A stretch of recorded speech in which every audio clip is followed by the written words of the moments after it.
Hello and welcome to Nat Chat. I'm Mirella Rich.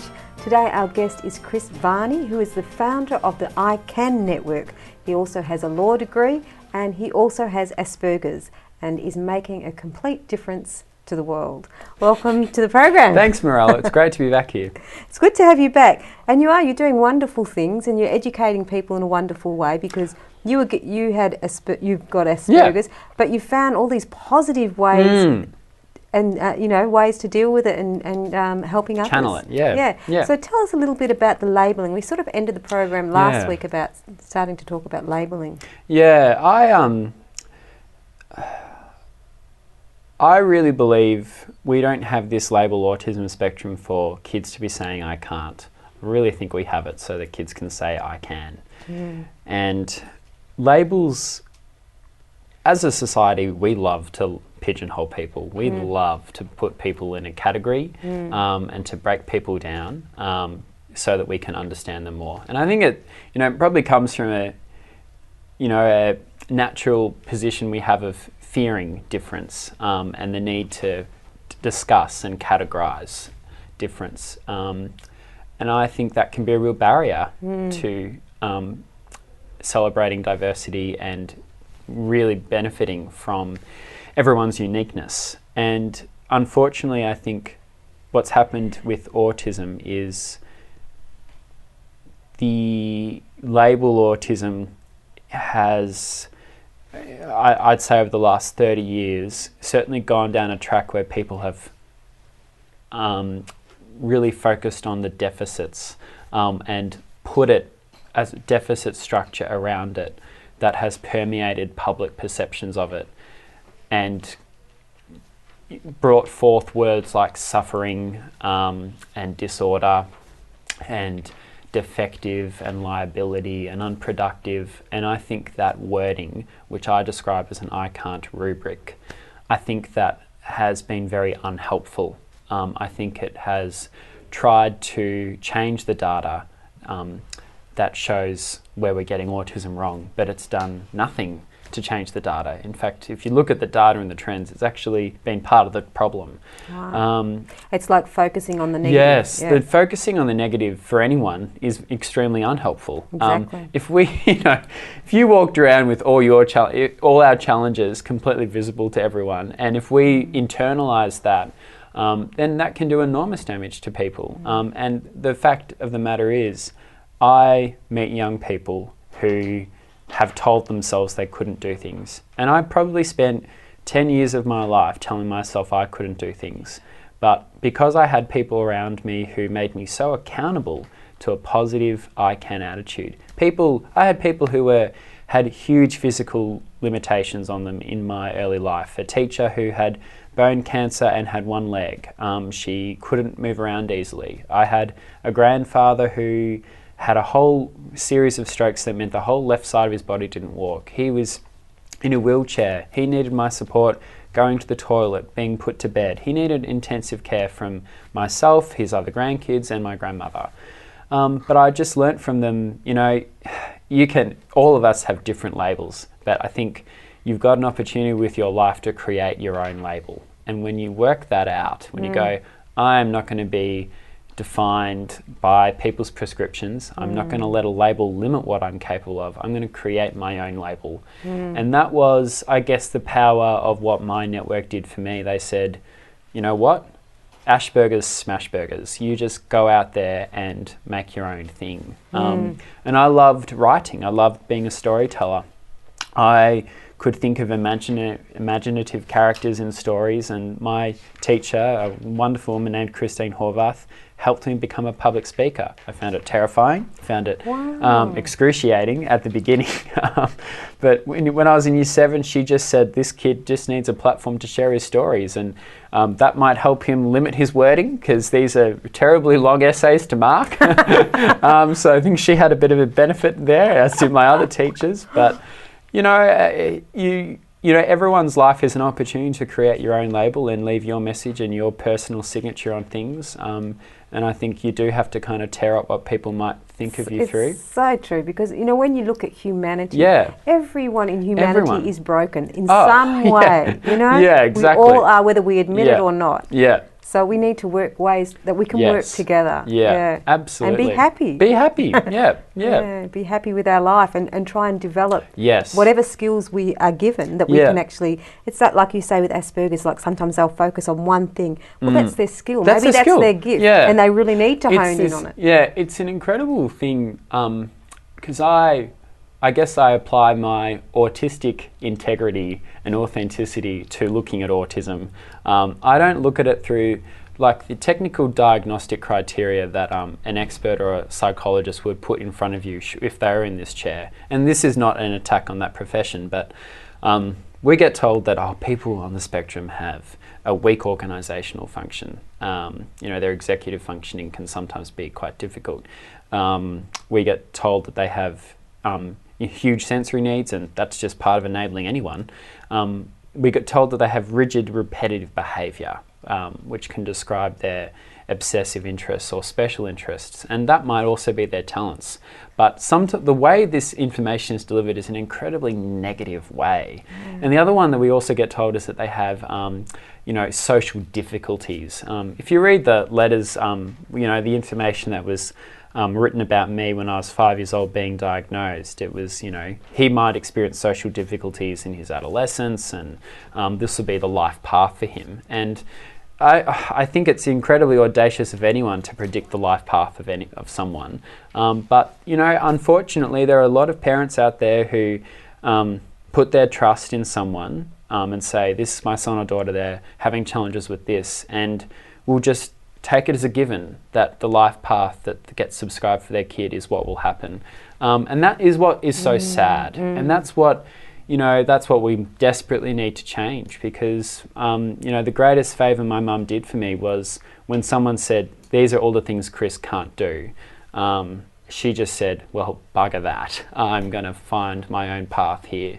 And she did. And it was an incredibly brave thing. She was a 30-year-old at the time. I'm 28, 2 years away from that age, and if I had a kid with the level of distress that I had, like I could scream down a hospital. I could, could be very disruptive at times. And, she did the best job she could, but she was brave enough to say, I'm going to go my own way here, and he will create his own label. And that's what we did. Okay, we'll have to continue with that. You're watching Nat Chat. Stay with us. We'll be back with more very shortly.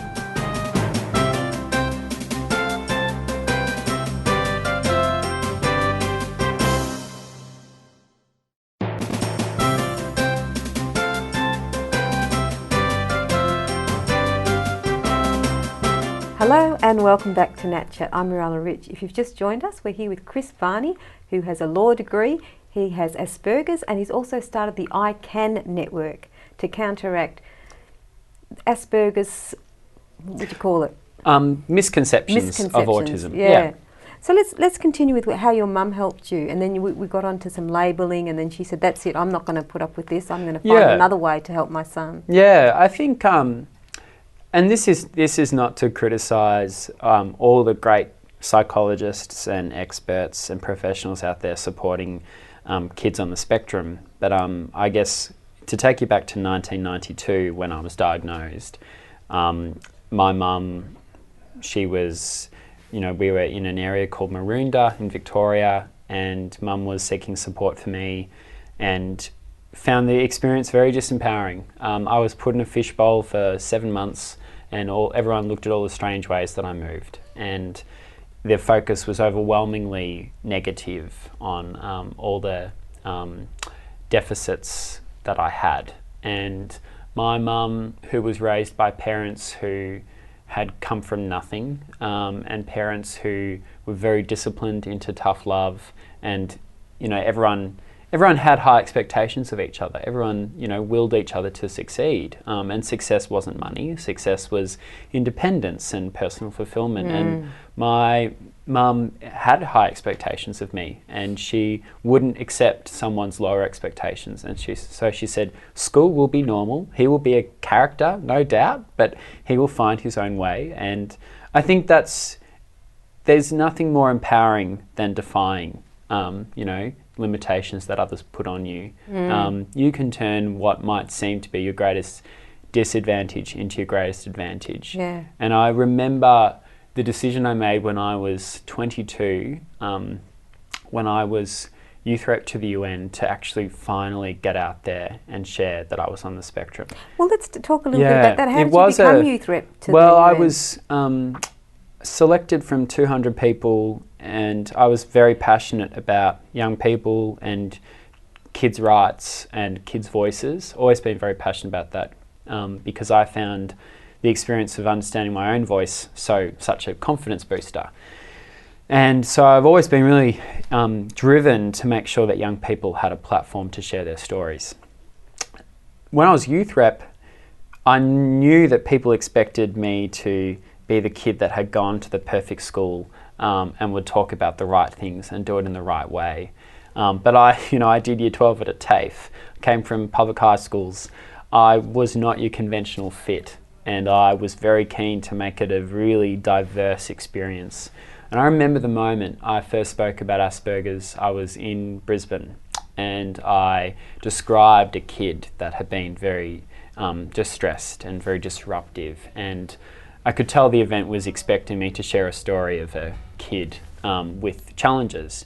And I talked about, how others would have seen me at 5, and then I said, and that kid was me.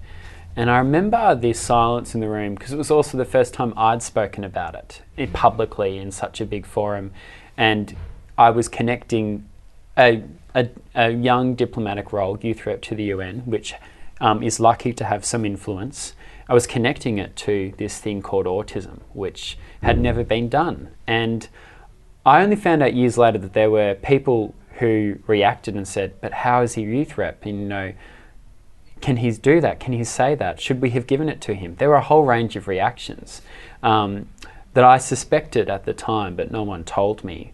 And I went about my way in that role, very determined to...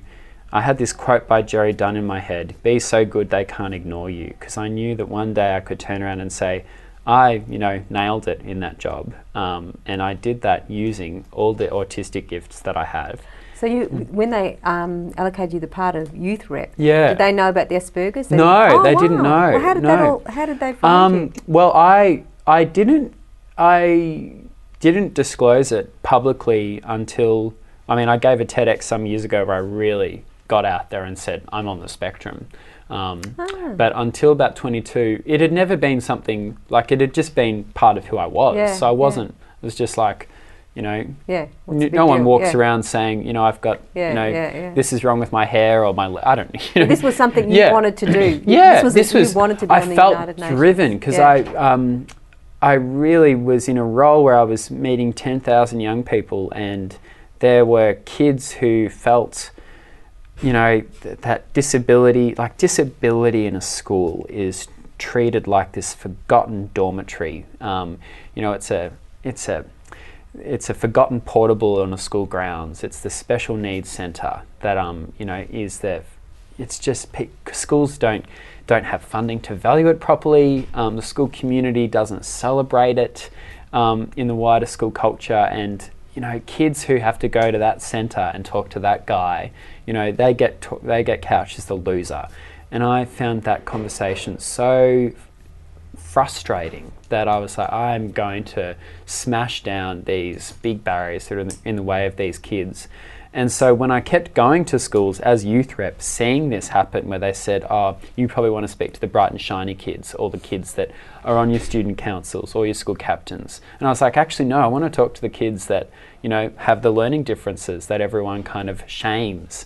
And so when I started doing that, people were a bit taken aback. You want to speak at a special school? And people were a bit surprised. So when I got up there at University of Queensland and said, that disruptive kid who wasn't perfect, that's me. It hasn't been a perfect journey, and I'm going to bring this into the centre of the conversation. And people, it was a moment where people were like, oh, wow, this isn't an advocate for something. This is that something right in front of me, confronting me with, the great parts of autism. It was, I had to find a way, because people understood me through a different lens. They'd seen, because I loved writing, I loved getting out there and talking, and so people had this perception that I was this kind of perfect product doing a law degree. Like there was a lovely little intro behind my name, and I could tell that was there, and I said,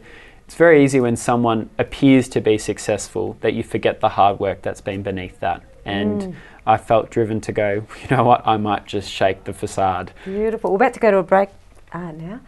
You're watching Nat Chat. We'll be back with more very shortly.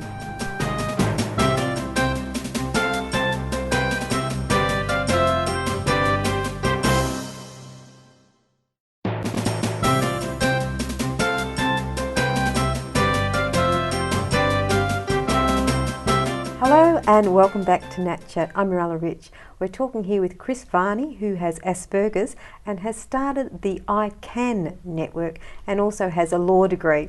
Welcome back to the program, Thanks for having Chris. me, Mirella. And it's beautiful how we were talking earlier and how you were saying how you started off to say all the things that impress people. Yeah. And they were all on your side because, oh yes, he's got a law degree, yes. he's United, with the United Nations, all these impressive things. But then you went on to say, well, it didn't just start that way. So do you want to go on a little bit more about that? I think sometimes, it's the same as, we love fairy tales. And I think when I was 22, I definitely was I had some things behind my name that were your perfect product. It was, he's youth rep to the UN and he's doing a law degree, and all these little things that are apparently on that yardstick of success, I was ticking them off. But I knew, okay, how could I disrupt people's understanding of other human beings? And I had never I talked about the things that I love, but I was from a family where you didn't talk about yourself. You don't get big ideas, you don't get a big head, and if you get a big head, they'll bring you back down to size pretty quickly.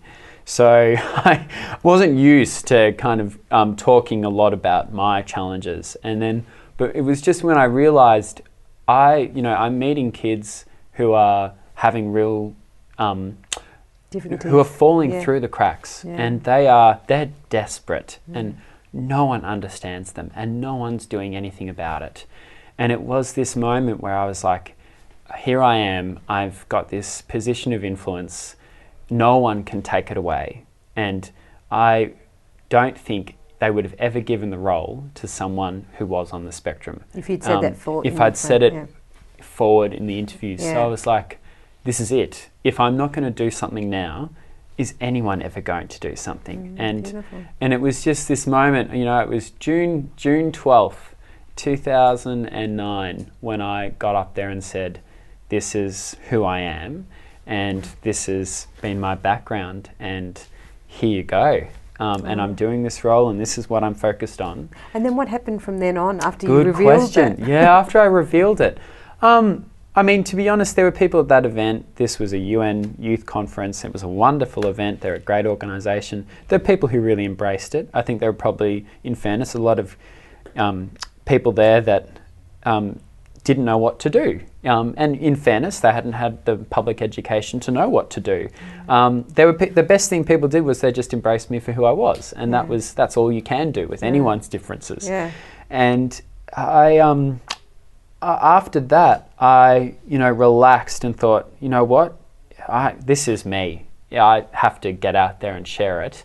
It's just my story. And so I did talk about who I was. I did give talks, and then when I was doing a report back to around the country, I started sharing it. And people's reactions were very diverse. I had some people that said, but you're not on the spectrum. And I said, what does being on the spectrum look like? And then there were other people who said, but you've overcome autism. And I said, autism is something I'm very proud to have, and it's a thing you have for life, and I'm really happy about that. And it's probably the best thing that's ever happened to me, because it's meant that I've been able to focus on things like this, and that's helped me achieve things, and achieving things is a nice feeling. And people were quite thrown because they weren't used to seeing someone speak about it in such a positive light, and they were, they would go, oh, but you must have had this, or you're not like my son or my daughter. And I would then say, look, it's a very broad spectrum, but I join myself to this spectrum, and I think I live with someone. Tim Chan is his name. He's a an incredible inspiration to me. He has severe autism. His autism and mine are continents apart, could not be further apart, but there are things that bring us together. Our listening and concentration skills are similar. I worry a lot and worry about everything. He can have a huge anxiety as well. I don't think he'd mind me sharing that, but we can relate to each other on those fronts. And so I think the beautiful thing about autism is that it does bring such a diverse group of people together. And I've found in connecting myself to this spectrum and coming out and saying, I'm on the spectrum, I've certainly met people who have expanded my understanding of the human spirit. And I can honestly say, from having mentored, now the organisation's mentored 231 young people, I have walked huge mountains with these kids and young people, and there is nothing like getting to the top of that mountain with them, whatever challenge it might be, whether it might be speaking in public, making a phone call, mentoring a small group of people, or getting through the day sometimes. And when I've stood on the top of those mountains and looked at the horizon, that's been the most life-giving event I've ever had. And it really has been an extraordinary experience in a human endeavour, because it has been, people on the spectrum are spoken for, they're talked at, they're not talked with. And when I got involved, I saw parents and researchers speaking about autism, and I said, well, that's the first problem. You need to have people on the spectrum getting out there and sharing what it's about. Otherwise, you're just going to constantly have this recycled conversation on deficits that doesn't move forward. So it's been, enormously empowering. I'm very proud of the fact that 90% of us are on the spectrum. And then how did you overcome things like frustrations, getting angry about things that weren't working exactly the way you wanted them to work? Everyone, no matter who the kid and whatever spectrum they might be on, because we're probably all on different types of spectrums, it's a maturity thing. When I was a kid, probably under the age of about 4, I could have violent explosions when something didn't go my way. And the only person that really copped the brunt of that, I wasn't physical. I could yell a lot. I'd get into, my violence was not a physical thing at all. It was more volume. Vocal. And the house would feel it. And my little brother, who isn't little anymore at all, father of 2, his name is Stephen, and he's great. Stephen would cop it, and when I threw that tantrum, when I turned on my volume, he'd run, because it was scary. But I learnt, I had people in my life who showed me, not everything's going to go your way, and you've just got to roll with the punches. And I had, a grandfather and just mentors in my life who really made me think, well, actually, you've just got to be in the day and improvise. And that was great thing. Thank you so much for coming on the program, Chris. Thank you. Thanks for having me. You've been watching Nat Chat. I'm Mirella Rich, and our guest was Chris Varney. I hope you enjoyed the program. See you again soon.